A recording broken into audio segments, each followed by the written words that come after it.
بسم الله الرحمن الرحيم. Assalamu alaikum wa rahmatullahi wa barakatuh. My dear students, this is the 9th lecture. We are still dealing with the description of English vowels starting from page 79. Now, a very important point should be mentioned here is that describing vowels is a difficult task. It's not easy to describe vowels. So let's see why it is difficult. Number one, vowels are located in a very limited space. We call it the vowel space. The space that includes all English vowels. This space is very limited. It's not a wide area. Number two, vowels are so close to each other, and some of them are immediate neighbors and some of them are near neighbors.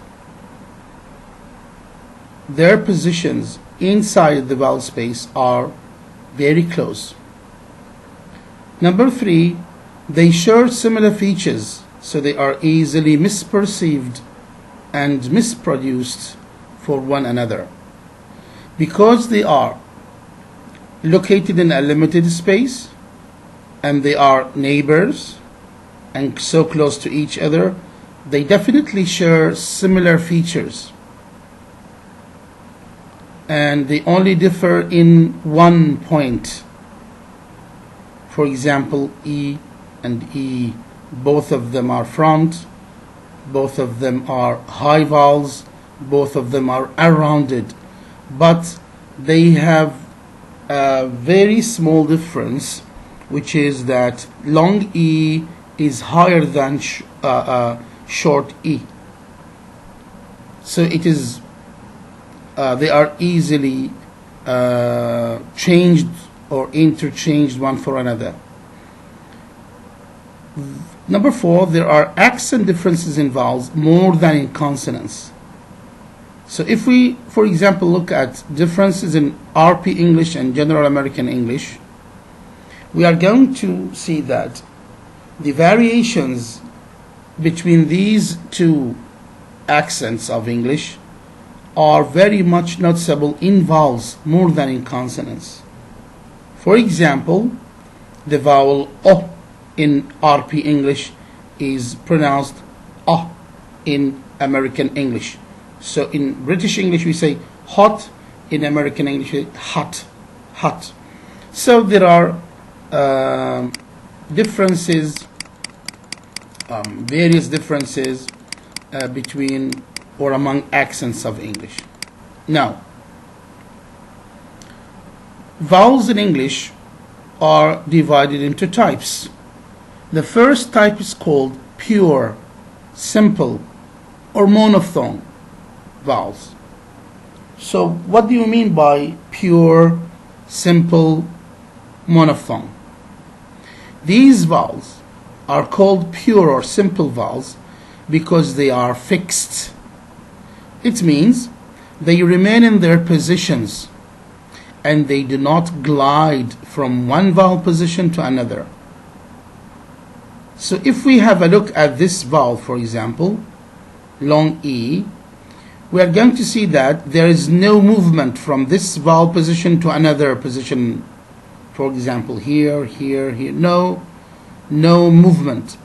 The vowel is fixed in its position. So that's why we call them pure. They do not glide. There are no movements. If we have a look at this vowel chart includes short and long vowels as well. Actually, we talked about the criteria we need to describe vowels. Now we can feel these criteria here, and you can see that this is the front area. This is the front area of the tongue. This is the central area of the tongue, and this is the back area of the tongue. So any vowel that is found in this space is a front vowel. E is a front vowel.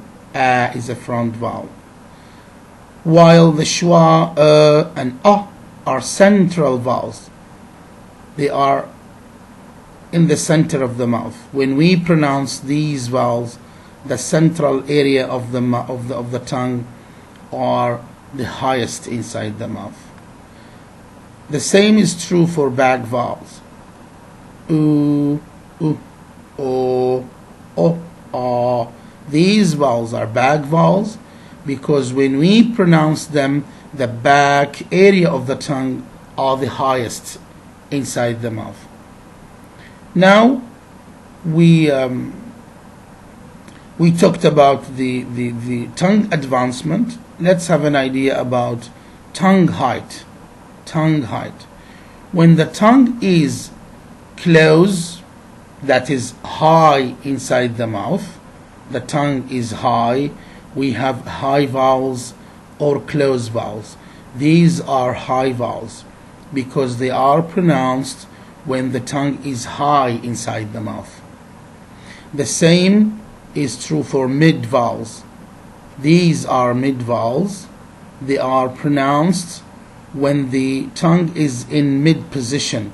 Sometimes it's close to high position. We call it mid close.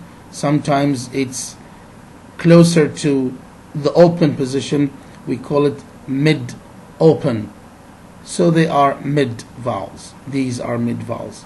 Open vowels are the vowels produced when the tongue is low inside the mouth. We can call them low vowels, mid vowels, and high vowels. They are also correct. This is a table that shows the vowels of English, pure vowels only, short and long vowels. This is e, heed, hid, had, hud, hod, hod, hoard, hood, who, heard, and the schwa is the weakest vowel in English. We cannot find it in one syllable word. That's why we need a word like ago, which contains two syllables. This is the first syllable, ago, ago. This is the description of all of these vowels. For example, E is a closed vowel, front, and long. By the way, this is a rounded vowel. A rounded vowel. And the same is here. It's also a rounded. As you know, the only rounded vowels are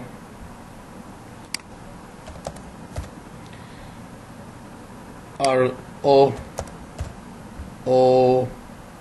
U, and oo. These are the only rounded vowels, like this one. This is rounded vowel, and this is also rounded vowel.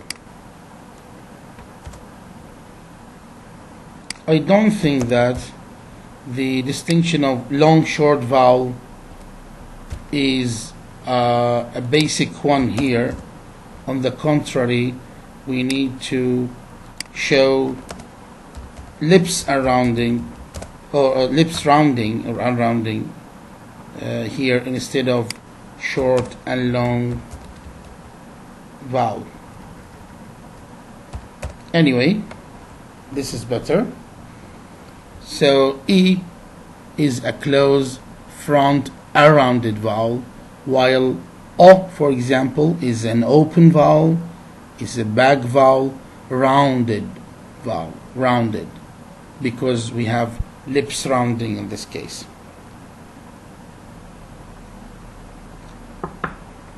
We have some notes to mention and talk about. The first note is vowel length. The length of the vowel may be affected by the following consonants. How is that? If we have a vowel that is followed by a strong voiceless consonant, it's going to be, the vowel is going to be shorter and weaker. If the vowel is followed by a weak voiced consonant, it's going to be longer and stronger. We can make it a little bit more clearer if we have a look at this example. This is the word save and safe. In save, we have the vowel A, which is a diphthong. It is followed by V, which is a weak voiced vowel. What's going to happen to the diphthong A? It's going to be longer and stronger than usual. On the contrary, in the word safe, the vowel A is going to be weaker and shorter than usual. Why? Because it is followed by F, which is a voiceless strong vowel. So if we have a following voiced sound, the vowel is going to be longer and stronger. If we have a following voiceless consonant, which is strong, the vowel is going to be weaker and shorter than usual. The vowel is one of the most difficult vowels for foreign learners to pronounce, and Iraqi learners is no exception in this case. So how can we make sure that we are pronouncing in the correct way? There are two techniques which might help. One, keep your teeth close to each other. Make them close to each other. Almost close your mouth with your teeth. Don't round your lips. Don't make any rounding to the lips. Now practice. Keep your teeth together, close, and don't round your lips and say as in bird, heard, word.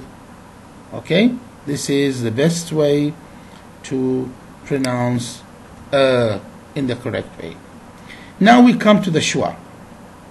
The schwa is considered a distinct vowel, and thus it should be included in the list of English vowels. This is an opinion, actually. Some scholars believe that the schwa is a distinct vowel. It's a vowel by itself. So we should put it in the list of the English vowels as a distinct vowel. But some other scholars believe that the schwa is not a distinct vowel.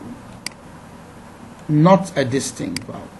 It means it's not a vowel, a recognizable one that should be included in the list of the English vowels, because it is the weak form of all other vowels when they are pronounced in their weak forms. So for example, the word and, with a. Now when this word is pronounced in its weak form, it's going to be and, with the schwa, was and was. So each time we have a weak form, we have the schwa. And those scholars believe that since any full vowel is changed into a schwa when the word is weak, they believe that the schwa is not a vowel by itself. It's rather a weak form of other vowels. A weak form of other vowels. Now, let me conclude my lecture with this question. Do you think that spelling is a good guide to the pronunciation of vowels? In other words, can we put some rules and say, for example, if we have so and so letters, we will have so and so vowels? Or for example, the letter I is usually pronounced as E, and we can put it as a rule, and the letter O is usually pronounced as O. Is this, or how far this is correct? How far? Do you think that spelling is a good guide to the learner to reach fluency in English and be a good speaker of English? Think about this question and Tell me what you think. Thank you very much for listening.